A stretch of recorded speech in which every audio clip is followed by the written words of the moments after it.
Welcome to exam theory. तो Delhi police constable के यहाँ पे आपके लिए इस चैनल पर मैथ के प्रीवियस ईयर के सॉल्यूशन कराए जा रहे हैं। तो इस वीडियो में हम लोग 2/12/2020 के शिफ्ट 3 के सारे मैथ के प्रश्नों के सॉल्यूशन इस वीडियो में देखेंगे। तो वीडियो के अंत तक जरूर बने रहिएगा। तो अगर आप इस चैनल पर नए हैं तो हमारे चैनल को सब्सक्राइब जरूर कर ले।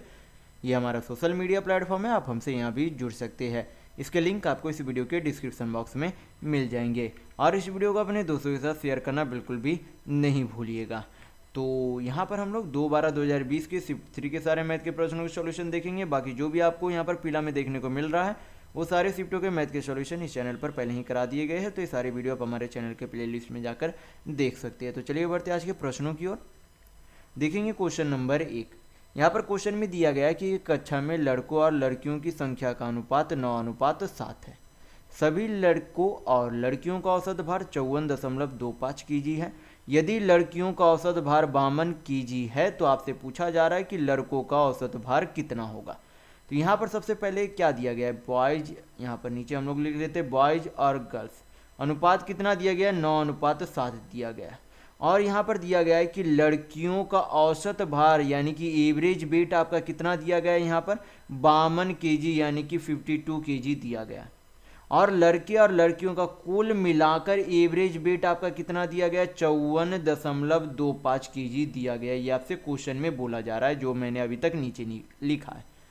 फिर यहाँ पर हमें देखने को मिल रहा है कि पूरा ओवरऑल औसत कितना था, 54.25 kg, लेकिन लड़कियों का औसत वजन कितना है, 52 kg है।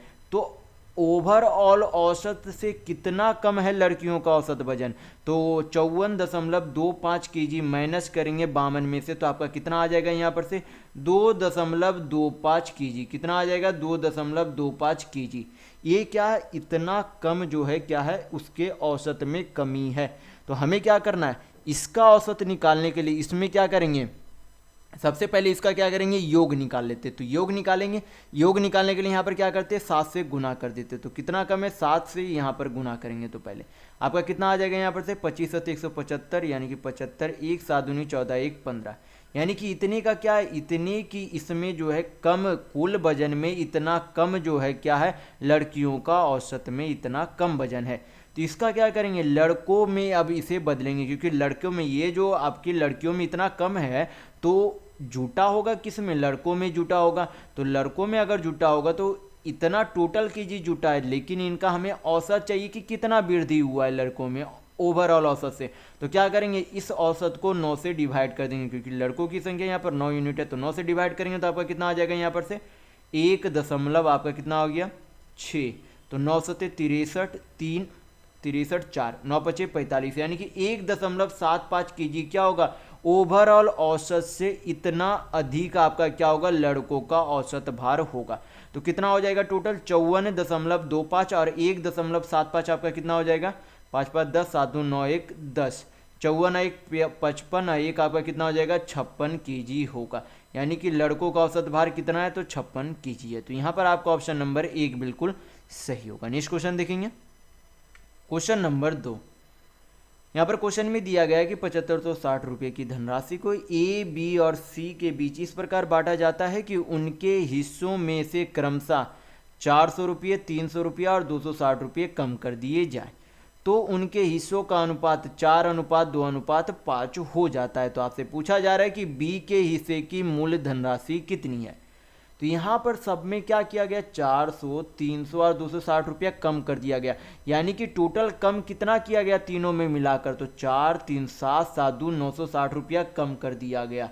कितने में से, कुल राशि में से। तो कुल राशि कितना है, 7560 है। तो अब जो है इन तीनों के बीच में कितनी राशि टोटल बांटी गई है, तो 7560 माइनस 960 करेंगे तो आपका कितना आ जाएगा, 2 शून्य, और यहाँ पर आपका कितना आ जाएगा, 6400, यानी कि 6400 रुपये के को क्या किया गया, ए बी सी के बीच में बांटा गया है। तो अब हम लोग देखेंगे कि ए को कितना मिला, बी को कितना मिला, सी को कितना मिला, रेशियो के हिसाब से। तो लेकिन हमें ए बी सी तीनों का नहीं निकालना है, किसका सिर्फ निकालना है, बी का निकालना है। तो सिर्फ हम लोग बी का निकालेंगे। यहाँ पर पहले टोटल यूनिट कर लेते, तो टोटल यूनिट यहाँ पर कितना है, 5 4 9 2 11 यूनिट। आपका यहाँ पर कितना हो जाएगा, 9 6, सॉरी यहाँ पर आपका 6 आएगा, 6400 नहीं आएगा, 6600 आएगा। आपका 9 6 15, हाँ आपका कितना आएगा, माइनस करने पर 6600 आएगा। और यूनिट का योग यहाँ पर कितना होगा, 11 यूनिट बराबर कितना हो जाएगा 6600। तो 1 यूनिट का वैल्यू यहाँ पर आपका कितना हो जाएगा 600। पूछा किसका जा रहा है, बी का, तो बी का यहाँ पर कितना वैल्यू है 2 यूनिट। तो अगर 1 यूनिट का वैल्यू 600 है तो 2 यूनिट का वैल्यू कितना हो जाएगा 6 दूनी 1200 का। लेकिन बी का सिर्फ इतना हिस्सा ही नहीं है, बी में से क्या किया गया था 300 निकाल लिया गया था, तब ये 2 यूनिट यहाँ पर आया था बी का हिस्सा। तो हमें क्या करना है, मूल धनराशि यानी कि मूल हिस्सा निकालना है बी का। तो इसमें क्या करना होगा, हमें 300 जोड़ना होगा। तो 1200 में 300 जोड़ेंगे तो आपका कितना आ जाएगा 1500, यानी कि बी का जो है मूल धनराशि कितना है तो 1500 रुपये है। तो यहाँ पर आपका ऑप्शन नंबर 4 बिल्कुल सही होगा। तो अगर आपको वीडियो पसंद आ रहा है तो लाइक करते जरूर चलिएगा। नेक्स्ट क्वेश्चन देखेंगे, क्वेश्चन नंबर 3। यहाँ पर क्वेश्चन में दिया गया है कि एक ठोस लंबवृत्तीय शंकु के आधार का व्यास 66 सेंटीमीटर है और इसके वक्र पृष्ठीय क्षेत्रफल यानी कि लैटरल सरफेस एरिया कितना है 2145 पाई सेंटीमीटर स्क्वायर है। तो आपसे पूछा जा रहा है कि शंकु का आयतन यानी कि वॉल्यूम कितना होगा। तो सबसे पहले आपको पता होना चाहिए कि इसके वक्र पृष्ठ क्षेत्रफल यानी कि शंकु के वक्र पृष्ठ क्षेत्रफल का फॉर्मूला क्या होता है, पाई आर यल, ये आपका वक्र पृष्ठ क्षेत्रफल का फॉर्मूला होता है। यल किसे कहा जाता है, यल आपको पता होना चाहिए। यल जो है ये आपका, इसे जो है क्या कहा जाता है, यल कहा जाता है। इंग्लिश में इसे स्लांट हाइट कहते हैं और हिंदी में इसे तिर्यक ऊंचाई कहते हैं और इसे यल से डिनोट किया जाता है। ये आपका क्या हो जाता है, वक्र पृष्ठ क्षेत्रफल का फॉर्मूला होता है। तो यल मैंने बता दिया कि किसे कहा जाता है। तो यहाँ पर से फिर यहाँ पर क्या दिया गया, यहाँ पर आधार का व्यास दिया गया। तो अगर व्यास 66 सेंटीमीटर है तो व्यास का आधा क्या होता है, त्रिज्या होता है, यानी कि डायमीटर का आधा ही रेडियस होता है। तो 66 का आधा कितना हो जाएगा 33 सेंटीमीटर, यानी कि शंकु की त्रिज्या कितनी है तो 33 सेंटीमीटर है। तो क्या करेंगे, आप पुट करेंगे, हल करेंगे, आपके यहाँ पर से यल का वैल्यू आ जाएगा। तो पाई को क्या लिख सकते हैं, पाई यहाँ पर है तो कट जाएगा, आपको पाई को तोड़ने की जरूरत नहीं। पाई इंटू आर आपका कितना दिया गया 33 सेंटीमीटर। यल हमें क्या करना है, निकालना है। टोटल जो है यानी कि लैटरल सरफेस एरिया कितना दिया गया है यहाँ पर कुल, तो 2145 पाई सेंटीमीटर स्क्वायर दिया गया। तो पाई से पाई चला जाएगा, 11 से यहाँ पर काट लेते, पहले 11 तिया 33, 11 1, 11 नमा 11 25, 3 से काटेंगे तो 3 6 18, 3 5 15। यल का वैल्यू कितना आ गया 15। तो यल का वैल्यू अगर 15 है, त्रिज्या कितनी दी गई है यहाँ पर क्वेश्चन में 33 दी गई है। तो हमें क्या पता करना होगा, आयतन पता करने के लिए हमें हाइट पता करनी होगी, क्योंकि शंकु के आयतन का फॉर्मूला यानी कि वॉल्यूम का फॉर्मूला क्या हो जाता है आपका 1/3 पाई आर स्क्वायर एच, ये फॉर्मूला होता है शंकु के आयतन का। तो त्रिज्या तो हमें पता है, लेकिन हमें क्या पता करना होगा, ऊंचाई हमें नहीं पता, तो ऊंचाई निकालनी होगी। तो यल आपका यहाँ पर से कितना आ गया 65 आ गया। तो यल अगर 65 है, त्रिज्या 33 है, तो ये अगर हाइट निकालना है तो हाइपोटेनस थ्योरम से यहाँ पर निकाल सकते हैं। एच स्क्वायर आपका क्या हो जाता है, एच स्क्वायर यहाँ पर क्या करेंगे यल स्क्वायर माइनस क्या करेंगे आर स्क्वायर, यानी कि हम लोग क्या कर सकते हैं L plus R into L minus R निकाल सकते हैं। तो यल आपका कितना 65, 65 है 33 आपका कितना हो जाएगा, 65 है 33 आपका 98 हो जाएगा, इंटू यल माइनस आर। तो 65 माइनस 33 करेंगे तो 33 दूनी 66 यानी कि 32।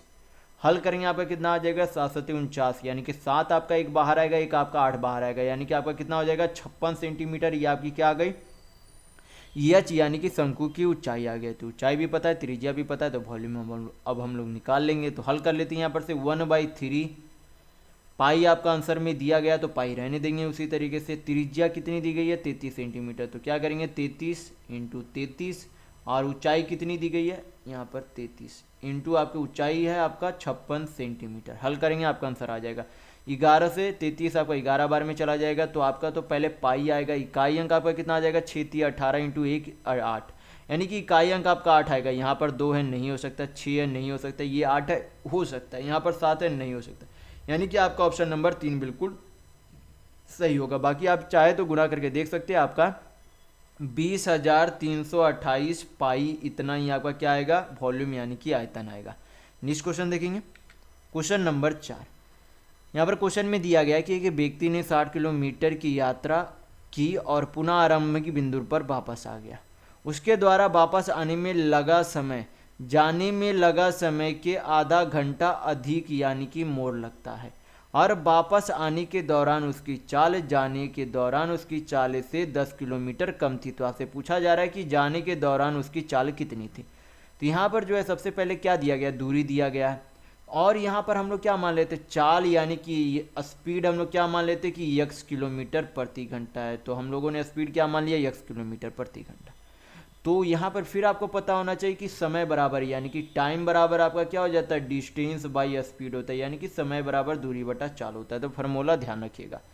तो यहाँ पर हमें दूरी कितनी दी गई है, 60 किलोमीटर, और चाल यहाँ पर जो है कितना माना हम लोगों ने, यक्स, लेकिन उसमें क्या कर दिया गया, 10 किलोमीटर की कमी कर दी गई, यानी कि अब चाल कितना हो गया, यक्स माइनस 10।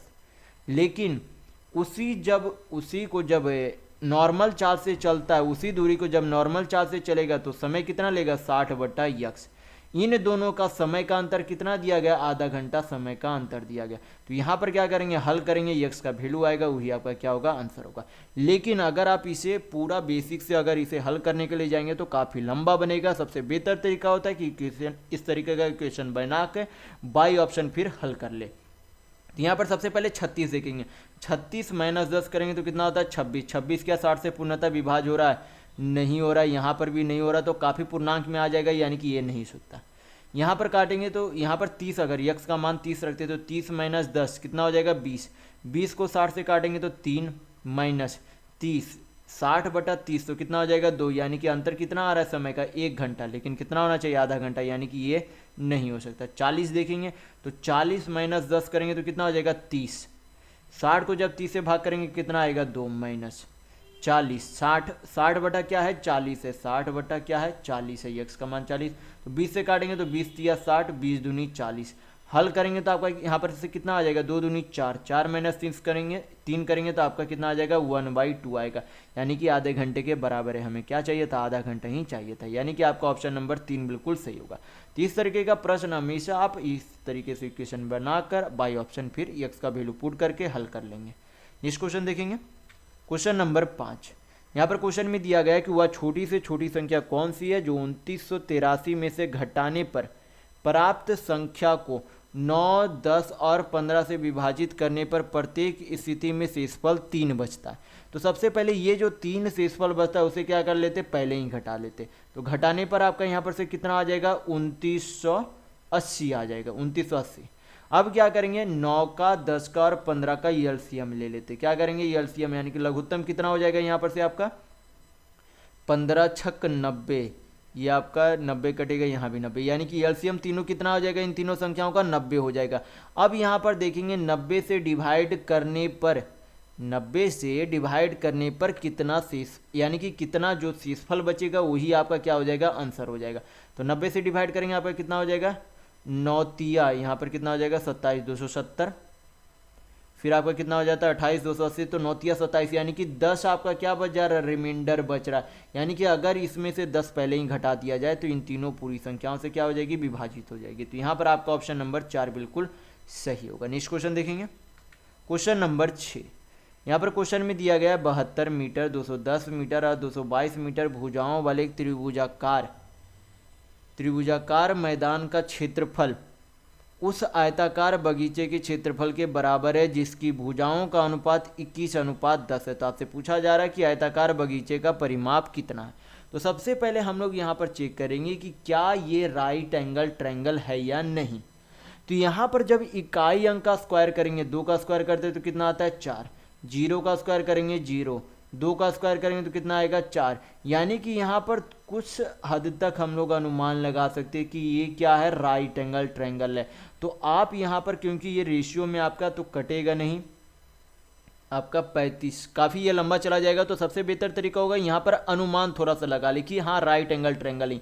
क्यों, क्योंकि इसका इकाई अंक का स्क्वायर करने पर जब जोड़ते हैं तो 4 और 0 कितना होता है, 4 होता है, जो कि यहाँ पर अगर हाइपोटेनस ये रहा तो इसके इकाई के स्क्वायर के बराबर है, यानी कि ये राइट एंगल ट्रायंगल हो सकता है। तो यहाँ पर हम लोग अनुमान लगाकर बना लेते हैं कि ये राइट एंगल ट्रायंगल ही है, क्योंकि अगर आप बेसिक से जाएंगे तो काफ़ी ये थोड़ा लंबा चला जाएगा, तो इसलिए मैं यहाँ पर अनुमान पे लगा रहा हूँ। तो यहाँ पर आपका क्या हो जाएगा, फार्मूला क्या हो जाता है, half into base into height right angle triangle का एरिया का फार्मूला। तो हाफ यानी कि बेस आपका कितना है 210 मीटर और हाइट कितना है 72 मीटर, और इसका एरिया जो है किसके एरिया के बराबर है, आयताकार बगीचे के क्षेत्रफल के बराबर है। तो क्षेत्रफल का फार्मूला क्या होता है, लेंथ इंटू ब्रेथ होता है, यानी कि लंबाई गुना चौड़ाई होता है। तो लंबाई 21x मान लेते हैं और चौड़ाई 10x मान लेते हैं। दोनों का गुणज आपका कितना हो जाएगा 21x इंटू 10x। ये आपका क्या हो गया आयताकार का एरिया हो गया। दोनों एरिया क्या आपस में बराबर है। हल कर लेते हैं यहाँ पर से 21 दहें आपका कितना हो जाएगा 210। 2 से 72 काटेंगे 36 बार में चला जाएगा। X into x x square हो गया। तो यक्स स्क्वायर बराबर 36 है, तो यक्स का वैल्यू कितना आ जाएगा 6। यक्स का वैल्यू यहाँ पर कितना आ गया 6। आपसे पूछा क्या जा रहा है परिमाप यानी कि पेरीमीटर पूछा जा रहा है। तो पेरीमीटर का फॉर्मूला आपका क्या हो जाता है 2 इंटू लेंथ प्लस ब्रेथ होता है। तो लेंथ आपका कितना है 21x और ब्रेथ आपका कितना है 10x। टोटल कितना हो जाएगा 21 और 10 31x। गुना करेंगे तो कितना हो जाएगा 62x। 31 दूना 62x।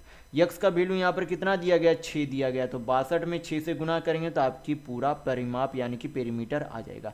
तो 62 इंटू 6 करेंगे तो कितना आ जाएगा 6 दूनी 12 6 दूनी 12 6 6 36 1 37 यानी कि 372 मीटर। ये क्या होगा ये आयताकार बगीचे का परिमाप हो गया। तो यहाँ पर आपका ऑप्शन नंबर 4 बिल्कुल सही होगा। नेक्स्ट क्वेश्चन देखेंगे क्वेश्चन नंबर 7। यहाँ पर क्वेश्चन में दिया गया है कि एक निश्चित धनराशि को 8% वार्षिक साधारण ब्याज की दर से 4 वर्षों के लिए निवेशित करने पर प्राप्त धनराशि उसी धनराशि पर समान वार्षिक साधारण ब्याज दर से 14 वर्षों में प्राप्त साधारण ब्याज के बराबर होती है। तो आपसे पूछा जा रहा है कि आर का मान क्या होगा।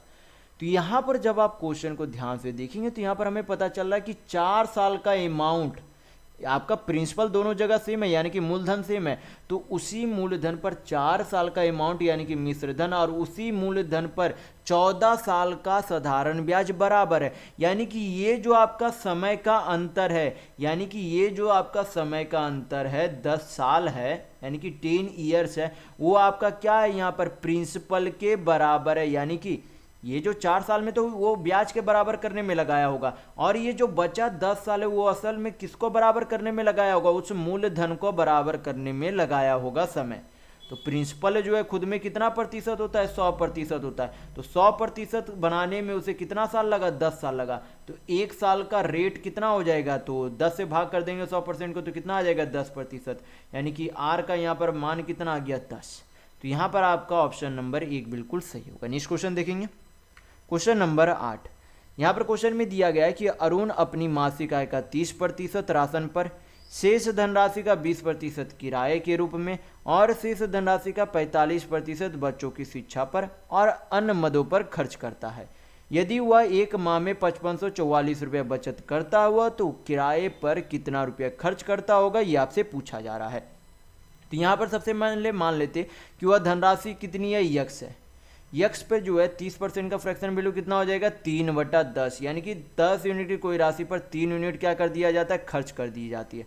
यानी कि 10 यूनिट में से 3 यूनिट खर्च कर दिया तो बचा कितना 7 यूनिट। फिर आगे 20% क्या कर देता खर्च कर देता। 20% ऑफ फ्रैक्शन वैल्यू 1/5 यानी कि 5 यूनिट की कोई धनराशि पर 1 यूनिट खर्च कर देता तो बचा कितना 4 यूनिट बचा। फिर आगे 45% का फ्रैक्शन वैल्यू कितना हो जाएगा 9/20 यानी कि 20 यूनिट धनराशि में से बची हुई धनराशि में से 9 यूनिट खर्च कर देता तो बचा कितना 11 और टोटल यहाँ पर कितना बच जाता है 5544। हल करेंगे तो पहले वो धनराशि आ जाएगी। तो धनराशि पहले हम लोग निकाल लेते 11 से काटेंगे तो ये 5 बार में, यहाँ पर 0 4 बार में। 7 से काटेंगे तो 7 7 49 7 7 49 7 दूनी 14। 4 से काटेंगे तो 18 बार में चला जाएगा। तो यक्स का वैल्यू यानी कि धनराशि कितनी आ जाएगी 18 5 90 90 9 दूनी 18 यानी कि 18,000 रुपये क्या आ जाएगा आपकी धनराशि आ जाएगी। लेकिन यहाँ पर ये आपकी धनराशि नहीं पूछी जा रही। यहाँ पर आपसे पूछा जा रहा है कि उसने जो है किराए पर कितना रुपया खर्च किया है। तो टोटल जो है कोई भी धनराशि जो है खुद में कितना होता है 100% होता है। तो 100% में से 30% उसने खर्च कर दिया तो बचा कितना 70% बचा। फिर उसने 70% में से 20% खर्च कर दिया यानी कि खर्च कितना कर दिया 70 का 20% कितना हो जाएगा आपका 70 का 20% 14% यानी कि उसने किराए पर 14% खर्च कर दिया। यानी कि हमें क्या निकालना 18,000 का 14% निकालना। हल करेंगे आपका आंसर आ जाएगा 2 शून्य 2 शून्य चला गया 1 शून्य 18 चौक 72 2 7 18 7 आपका कितना हो जाएगा 2520 यानी कि किराए पर उसने 2520 रुपया खर्च किया। तो यहाँ पर आपका ऑप्शन नंबर 3 बिल्कुल सही होगा। नेक्स्ट क्वेश्चन देखेंगे क्वेश्चन नंबर 9। यहाँ पर क्वेश्चन में दिया गया है कि एक वस्तु का अंकित मूल्य 2400 रुपये है। इस पर 15%, 10% और x% की 3 क्रमिक छूटें देने के बाद उसे जो है 1542.24 रुपये का क्या होता है, यानी कि इतने में क्या कर दिया जाता है, बेच दिया जाता है। तो आपसे पूछा जा रहा है यक्स का मान क्या होगा, यानी कि वो तीसरा छूट कितने प्रतिशत का दिया गया था वो आपसे पूछा जा रहा है।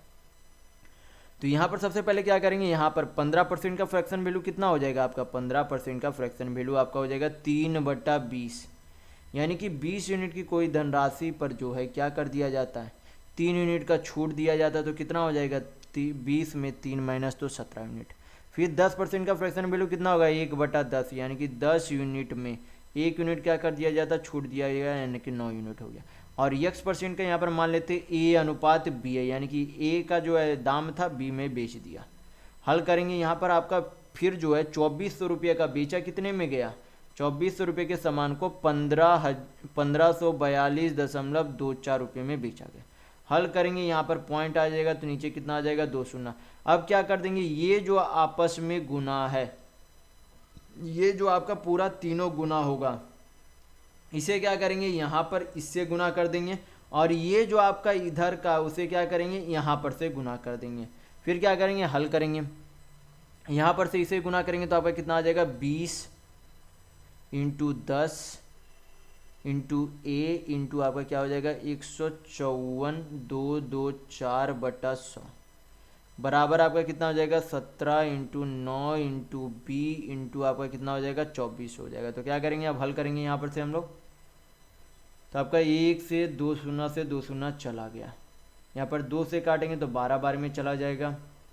यहाँ पर 9 से काट लेते तो 9 से कितने बार में चला जाएगा, 9 आपका 1, 9 आपका कितना हो गया, 9 6 15, तो 9 7 63, 1 बचा तो 9 1 3, आपका हो गया 9 3 27 और 5 तो 9 6 54। अब क्या करें, 17 से देख लेते, 17 1 0 0 और फिर आपका 17 8, यानी कि 136 आपका आ जाएगा। अब क्या करेंगे, 12 से काट लेते तो 12 8 96, 12 नमा आपका 12 8 96, 12 चौक 48, यानी कि a/b आपका कितना आ जाएगा, 84 a बाई बी आपका कितना आ जाएगा, 100/84 आएगा। यानी कि ए का जो है उस समय दाम कितना था, 100 यूनिट, 100 यूनिट से उसे कितना में बेच दिया गया, 84 यूनिट में, यानी कि उसे छूट कितने का दिया गया, 100 का सामान 84 में बेच दिया, यानी कि उसने 16% का क्या दिया, छूट दिया। तो यहाँ पर आपका ऑप्शन नंबर 2 बिल्कुल सही होगा। नेक्स्ट क्वेश्चन देखेंगे, क्वेश्चन नंबर 10। यहाँ पर क्वेश्चन में दिया गया कि ये जो आपका दिया गया, तो यहाँ पर से एक्स का वैल्यू निकालेंगे, फिर आपसे इसका और इससे कितने प्रतिशत कम है ये आपसे पूछा जा रहा है। तो क्या करेंगे, पहले यहाँ पर से x का वैल्यू निकाल लेते हैं, यहाँ पर से ये x का वैल्यू निकाल लेंगे हम लोग, बराबर है यहाँ पर। तो क्या करेंगे, 240 का x% क्या है, बराबर है किसके, x + 450 इंटू क्या है, 60%। परसेंट क्या हो जाएगा, कट जाएगा, 60 से 240 काटेंगे 4 बार में चला जाएगा, 4x माइनस x तो कितना हो जाएगा, 3x बराबर कितना हो जाएगा, 450। तो x बराबर आपका कितना आ जाएगा, 3 से काटेंगे तो 150 बार में चला जाएगा, यानी कि x का वैल्यू कितना आ गया, 150।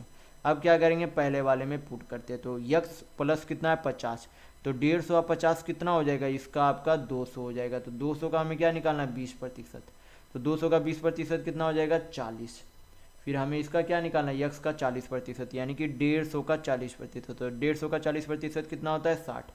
यानी अब फिर आपसे क्या पूछा जा रहा है कि 40 जो है 60 से कितने प्रतिशत कम है, तो कितना यूनिट कम है, ये 40 है, ये 60 है, तो कम कितना है, 20 कम है। तुलना किससे करना है, ये 60 वाले से, तो 60 को नीचे लिखेंगे, परसेंट में वैल्यू चाहिए तो 100 से गुना करेंगे, हल करेंगे, आपका आंसर आ जाएगा 20 से 60 आपका 3 बार में चला जाएगा, तो 100/3 आपका वैल्यू कितना हो जाएगा, 33.1/3%। इतना प्रतिशत क्या है आपका, कम है।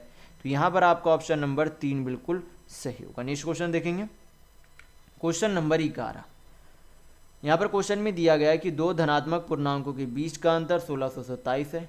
जब बड़ी संख्या को छोटी संख्या से विभाजित किया जाता है तो भागफल 7 और शेषफल 157 प्राप्त होता है। तो आपसे पूछा जा रहा है कि छोटा पूर्णांक संख्या के अंकों का योगफल क्या है। तो सबसे पहले हम लोग मान लेते हैं कि x जो है बड़ी संख्या है और y जो है क्या है, छोटी संख्या है। तो दोनों का अंतर यहाँ पर कितना दिया गया है, 1627 पहले दिया गया। x हम लोगों ने बड़ी संख्या माना और y छोटी संख्या। फिर बोला गया कि बड़ी संख्या को छोटी संख्या से क्या कर दिया जाता है, डिवाइड किया जाता है। बड़ी संख्या को छोटी संख्या से डिवाइड किया जाता है तो भागफल कितना आता है 7 और शेषफल कितना आता है 157।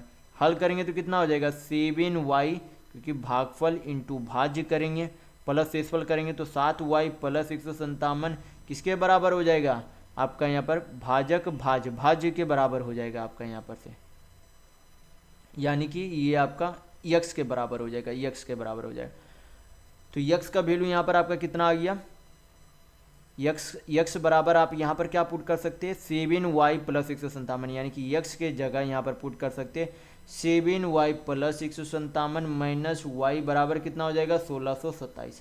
हल करेंगे 7y में से y गया तो आपका कितना आएगा 6y और 157 इसमें से माइनस करेंगे तो 0 7 5 12, यहाँ पर आ गया 15, 15 में से 1 गया 14।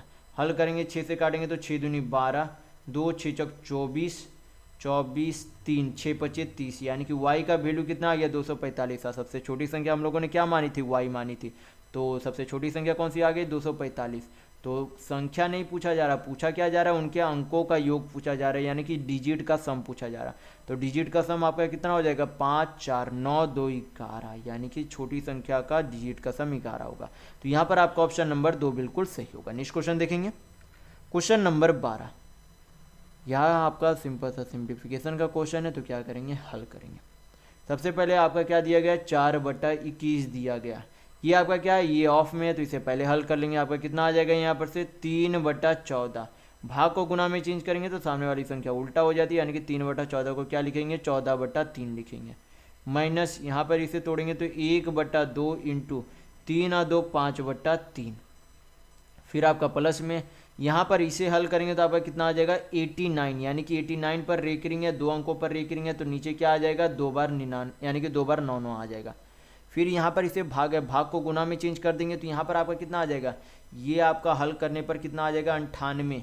कैसे बनाया जाता है 98, जिस पर रेकरिंग नहीं है उसे माइनस कर देंगे बट्टा नीचे, रेकरिंग कितने अंकों पर है 1 अंकों पर, तो 1 बार 9 और पॉइंट के बाद कितनी संख्या बच गई 1 संख्या बच गई, यानी कि 1 अंक बच गए तो उतना 0। क्या करेंगे हल करेंगे तो आपका कितना आ जाएगा, गुना में चेंज करेंगे तो फिर आपका यहाँ पर उल्टा भी हो जाएगा, तो क्या लिखेंगे 90/98 में से 1 गया तो आपका कितना हो जाएगा 89 इंटू यहाँ पर हल करेंगे तो कितना आ जाएगा 7 या 21, 21 है 1 22/3, भाग है यहाँ पर फिर क्या हो जाएगा पूर्णांक को यहाँ पर चेंज कर देंगे फ्रैक्शन में तो 5/2 हो जाएगा, 2 दूनी 4 1 5/2। अब क्या करेंगे हल कर लेते, 7 दूनी 14 7 या 21, फिर आपका 89 चला गया, 11 दूनी 22 11 9 99, 9 से 90 10 बार में चला जाएगा।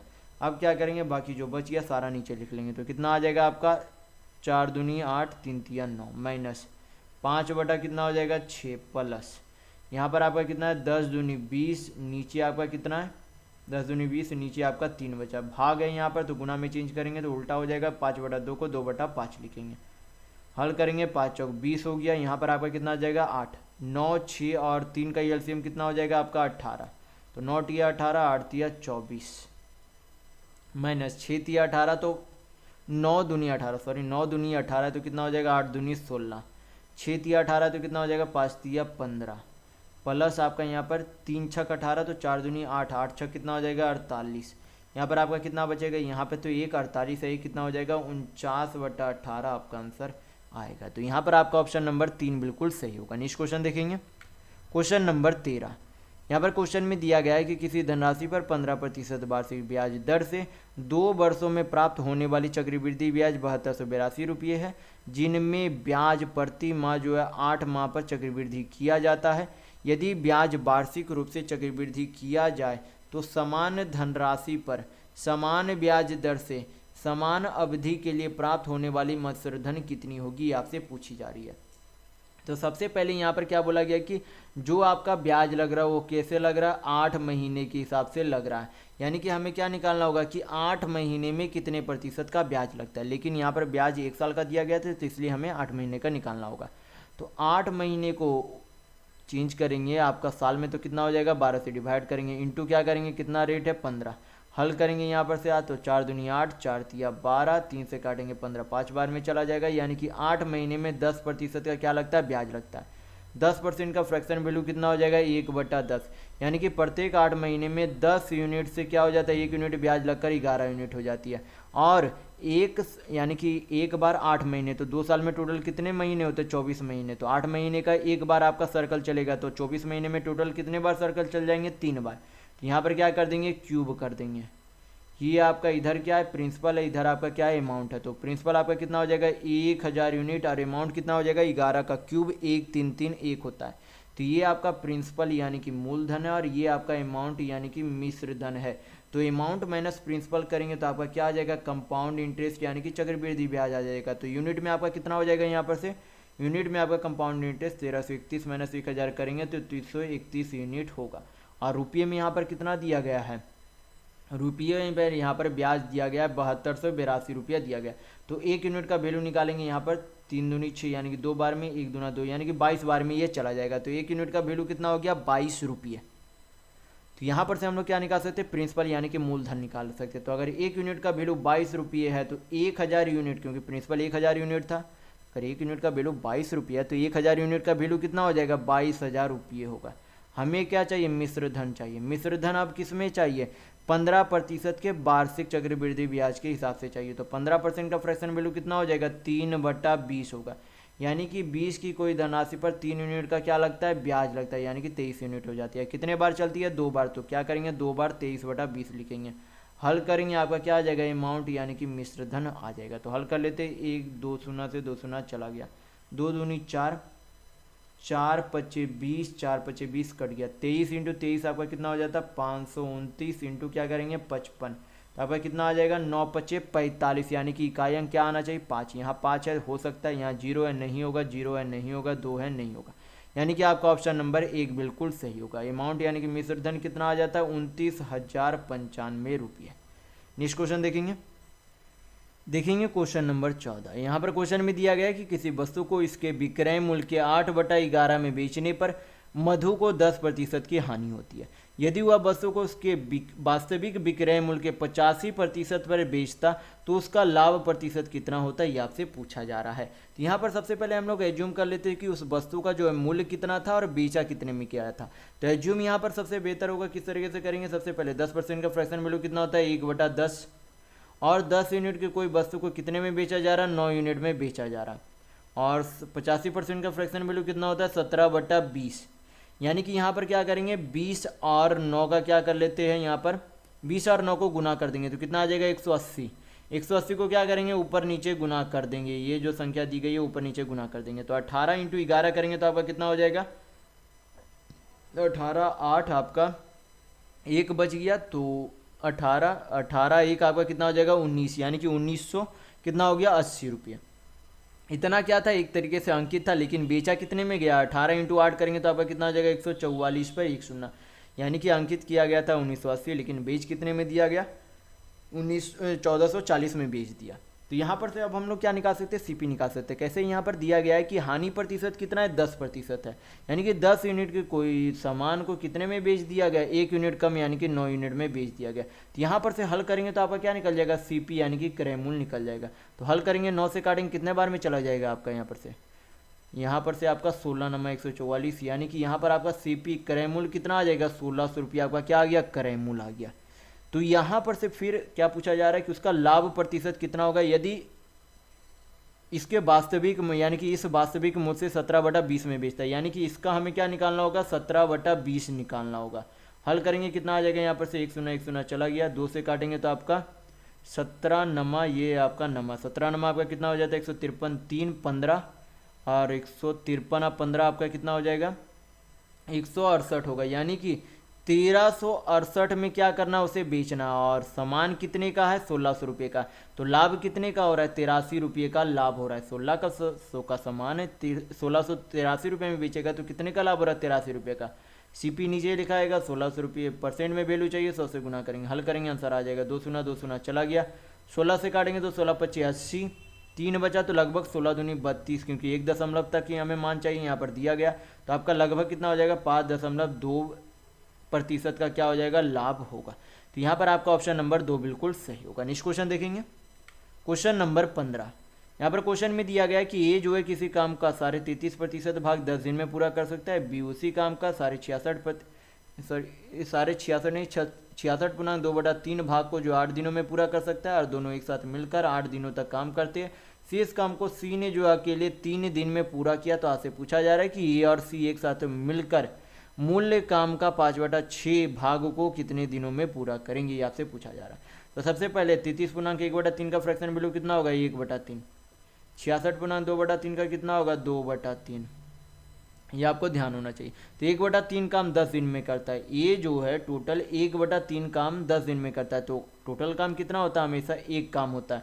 तो ये काम कितने दिनों में करेगा, तो 3 × 10 करेंगे तो कितना हो जाएगा 30 दिनों में करेगा। फिर यहाँ पर दिया गया कि बी जो है 2/3 काम 8 दिन में करता है। तो एक काम कितना करेगा, तो 2 से काटेंगे 8 को तो 4 बार में चला जाएगा, 4 तिया कितना हो जाएगा 12, यानी कि बी जो है 12 दिन में काम को पूरा करेगा। 30 और 12 का यहाँ पर एलसीएम लेंगे तो कितना हो जाएगा एलसीएम 60 को 30 से यहाँ पर डिवाइड करेंगे तो कितना आएगा 5 नहीं 2 आएगा। और 60 को 12 से भाग करेंगे तो कितना आएगा 5, यानी कि ए की कार्य क्षमता 2 और बी की कार्य क्षमता कितनी है 5 है। तो यहाँ पर से एक दिन में मिलकर अगर दोनों की कार्य क्षमता 2 और 5 है तो दोनों मिलकर एक दिन में कितना काम करेंगे 5 और 2 7 काम करेंगे। लेकिन दोनों मिलकर कितना दिनों तक काम करते, तो 8 दिनों तक काम करते। तो टोटल कितना काम कर लेंगे 7 × 8 करेंगे तो 8 से 56 काम टोटल उन दोनों मिलकर 10 दिन यानी कि 8 दिन में 56 काम कर लेंगे। लेकिन करना कितना काम है 60 काम करना, किया गया काम कितना है 56 है, तो बचा हुआ काम कितना है 4 है। हमें क्या निकालना है सी की कार्य क्षमता निकालनी है। तो सी की कार्य क्षमता यानी कि कार्य क्षमता इफिशियंसी निकालने का फॉर्मूला क्या हो जाता है आपका टोटल वर्क बाई टाइम होता है, या फिर समय निकालने का फॉर्मूला क्या हो जाता है टोटल वर्क बाई इफिशियंसी होता है। तो फॉर्मूला ध्यान रखिएगा। तो सबसे पहले हमें क्या चाहिए सी की कार्य क्षमता, तो कितनी हो जाएगी सी की कार्य क्षमता, टोटल बचा हुआ काम कितना है 4 और कितने दिनों में पूरा किया जाता है, तो यहाँ पर दिया गया 3 दिनों में पूरा किया जाता है, यानी कि सी की कार्य क्षमता कितनी है 4/3 है। और अब बोला गया है कि इस जो है पूरे 60 काम को कौन करेगा ए और सी मिलकर करेंगे। तो ए कितना काम करता है 2, सी कितना काम करता है 4/3, यानी कि दोनों मिलकर कितना काम करेंगे यहाँ पर 3 दूनी 6 4 10, यानी कि 10/3 काम दोनों मिलकर कौन मिलकर ए और सी मिलकर 10/3 काम करेंगे। अब फिर यहाँ पर से बोला गया कि टोटल करना कितना काम है 60, लेकिन उसका 5/6 भाग ही करेंगे। तो दोनों को मिलकर जो है कितना काम करना है 60 का 5/6 यानी कि 50 काम करना है। और कितने की कार्य क्षमता, क्योंकि समय चाहिए तो total work by efficiency, total work 50 है, कितने की कार्य क्षमता से काम करेगा तो 10/3 की कार्य क्षमता से काम करेगा। हल करेंगे आपका आंसर आ जाएगा 0 0 चला गया, 3 से 5 में गुना करेंगे तो कितना आ जाएगा 15 दिन, यानी कि 15 दिन में ए और सी मिलकर काम को पूरा कर लेंगे। तो यहाँ पर आपका ऑप्शन नंबर 4 बिल्कुल सही होगा। तो इस वीडियो में बस इतना ही। अगर आपको वीडियो पसंद आया तो लाइक कीजिएगा, नए हैं तो चैनल को सब्सक्राइब जरूर कर लीजिएगा। यह हमारा सोशल मीडिया प्लेटफॉर्म है, आप हमसे यहाँ भी जुड़ सकते हैं। इसके लिंक आपको इस वीडियो के डिस्क्रिप्शन बॉक्स में मिल जाएंगे। और इस वीडियो को अपने दोस्तों के साथ शेयर करना बिल्कुल भी नहीं भूलिएगा। तो वीडियो में इतना ही। वीडियो के अंत तक बने रहने के लिए बहुत बहुत धन्यवाद। आशा करता हूँ आपका दिन शुभ हो।